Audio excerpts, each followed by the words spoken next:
Welcome to The Making of a Nation, American History in VOA Special English. I'm Steve Ember.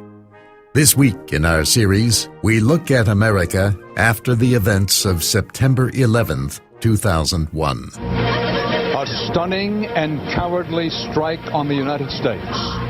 Terrorists send mighty skyscrapers crumbling to the ground. Many innocent people are dead. The president vows the killers will pay for this attack on America. The United States changed as a result of the September 11th terrorist attacks.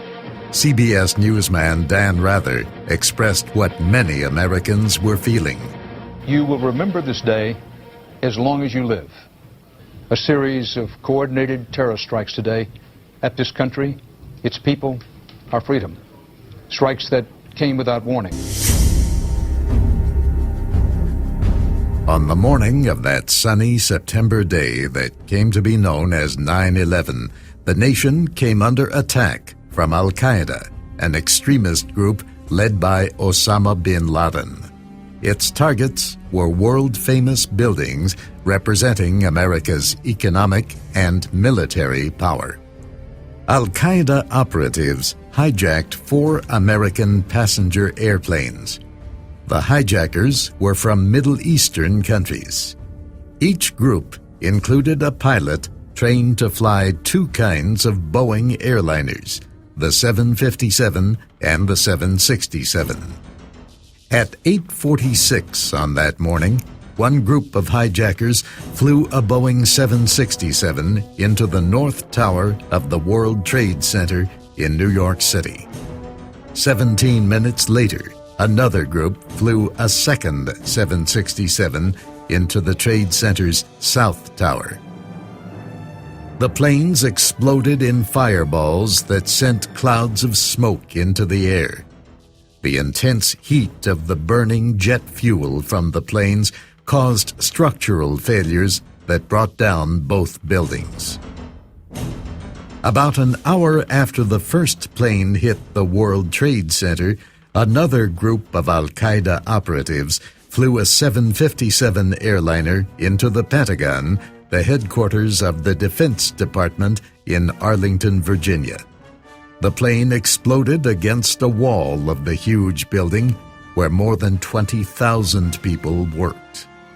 A fourth group had taken control of another 757, but some of the passengers on that flight, United 93, had heard about the terrorist attacks through phone calls to their families. Several passengers and crew members attempted to retake control of the plane. It crashed near the town of Shanksville, Pennsylvania. Investigators later said the hijackers probably planned to attack the Capitol, a major government building in Washington, D.C., where Congress meets. There was also concern that the White House could have been a target. The 9/11 attacks saw the worst loss of lives on American soil since Japan attacked Pearl Harbor in 1941. That attack caused the United States to enter World War II.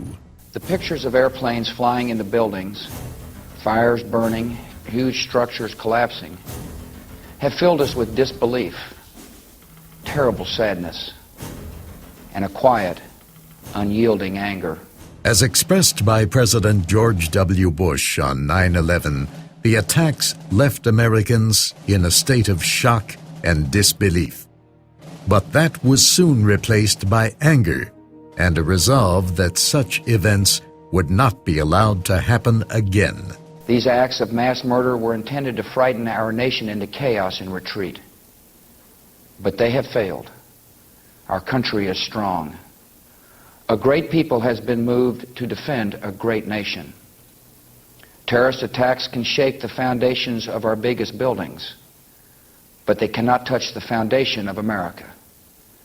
These acts shattered steel, but they cannot dent the steel of American resolve. At Ground Zero, the site of the World Trade Center destruction, rescue efforts continued into the night. New York City Mayor Rudy Giuliani was asked if Arab American or Muslim groups in New York might be targeted due to the nature of the attacks. Just the opposite. They will receive extra protection. Nobody should engage in group blame. The particular individuals responsible and the groups responsible, that's up to law enforcement, and it's up to the United States government to figure out. And citizens of New York should, even if they have anger, which is understandable, and very, very strong emotions about this, it isn't their place to get involved in this. Then they're just participating in the kind of activity we just witnessed.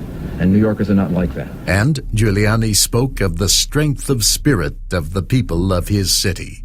People tonight should say a prayer for the people that we've lost and be grateful that we're all here. And tomorrow, New York is going to be here, and we're going to rebuild, and we're going to be stronger than we were before. On September 20th, President Bush went before a joint session of Congress to declare a war on terror. Our war on terror begins with Al-Qaeda, but it does not end there. It will not end until every terrorist group of global reach has been found, stopped, and defeated. President Bush explained that the war on terror would be different from other wars. Our response involves far more than instant retaliation and isolated strikes. Americans should not expect one battle, but a lengthy campaign, unlike any other we have ever seen.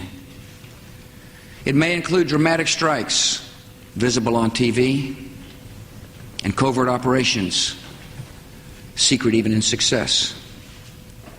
We will starve terrorists of funding, turn them one against another, drive them from place to place until there is no refuge or no rest.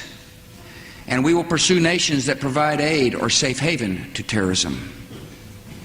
Every nation in every region now has a decision to make.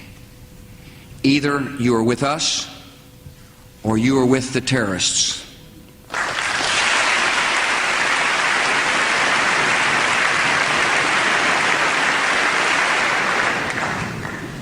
From this day forward, any nation that continues to harbor or support terrorism will be regarded by the United States as a hostile regime. President Bush demanded that the Taliban rulers of Afghanistan stop sheltering Osama bin Laden and surrender him. The president also called on the Taliban to close terrorist training camps in Afghanistan.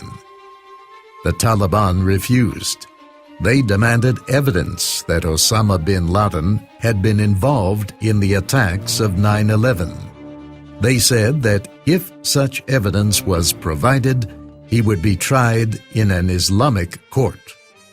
The United States refused to provide evidence.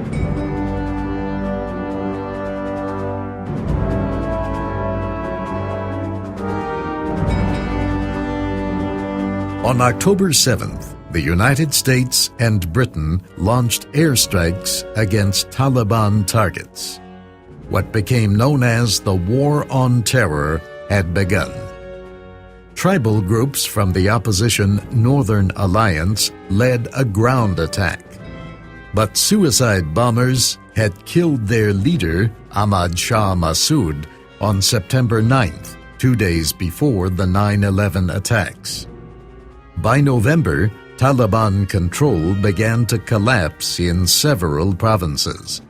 Taliban forces fled Kabul, the capital. But the ouster of the Taliban government did not mean the end of the war on terror. Some of President Bush's advisors had long supported an invasion of Iraq. As early as October 2001, Defense Secretary Donald Rumsfeld suggested that military action against Iraq was possible.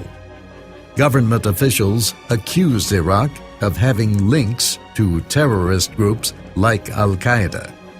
They noted that Iraqi leader Saddam Hussein had used chemical weapons, and they said he was seeking to develop biological and nuclear weapons as well. In October 2001, Congress passed the Usa Patriot Act. This law provided the government with more power to gather information about suspected terrorists in the United States.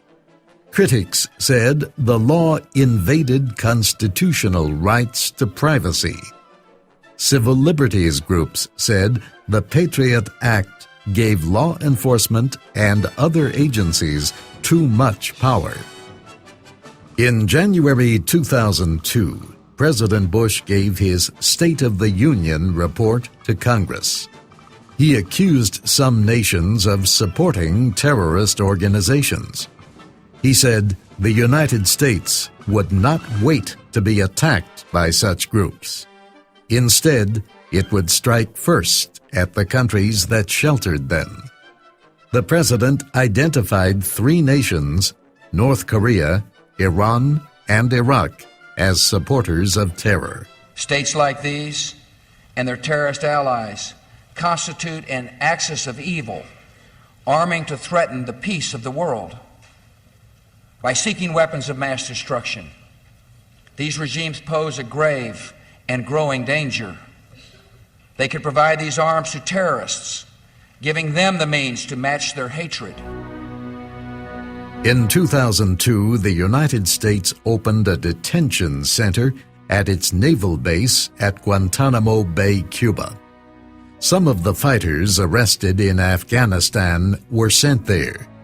They were not considered prisoners of war. Instead, the detainees were treated as unlawful enemy combatants. As such, the Bush administration said they did not have the same rights as war prisoners under international treaties. In the United States, the government also detained some foreign citizens, mostly for violating immigration laws. No terrorism charges were brought against these detainees. Human rights activists and some legal experts protested the detentions. After 9/11, government agencies were criticized for failing to prevent the terrorist attacks. Critics said the agencies should have been working together to gather intelligence.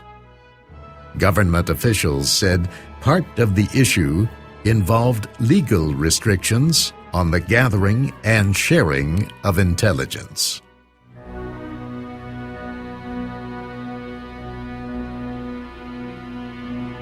The attacks of 9/11 had a major effect on the commercial aviation industry. The skies over Washington and other cities became strangely silent. Washington's busy Ronald Reagan National Airport was closed for several weeks after the attacks. When it reopened, new security measures for inspecting passengers and their belongings were put in place. Similar measures were in force at other airports across the nation. Fears over safety among the traveling public led to a drop in the number of airline passengers. As a result, the airlines began to use smaller planes. Costly changes were necessary to harden the cockpit to prevent more terrorist attacks.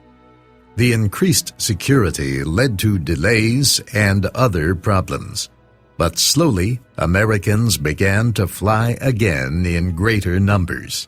But airlines had to work hard to win back the trust of the traveling public.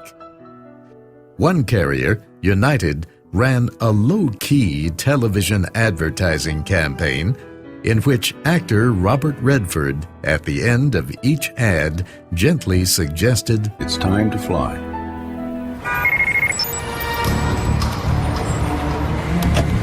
In January 2003, the Department of Homeland Security opened for business. Maybe you see something suspicious, but you don't want to get involved.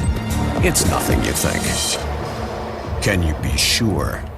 There was a lot to do. If you see something, say something. Report suspicious activity to local authorities. Transportation security, immigration, law enforcement, border protection. It represented the biggest government reorganization in more than half a century. All or part of 22 federal agencies and departments were combined into the new agency. Its job, to keep America safe in a world that had changed in a single day.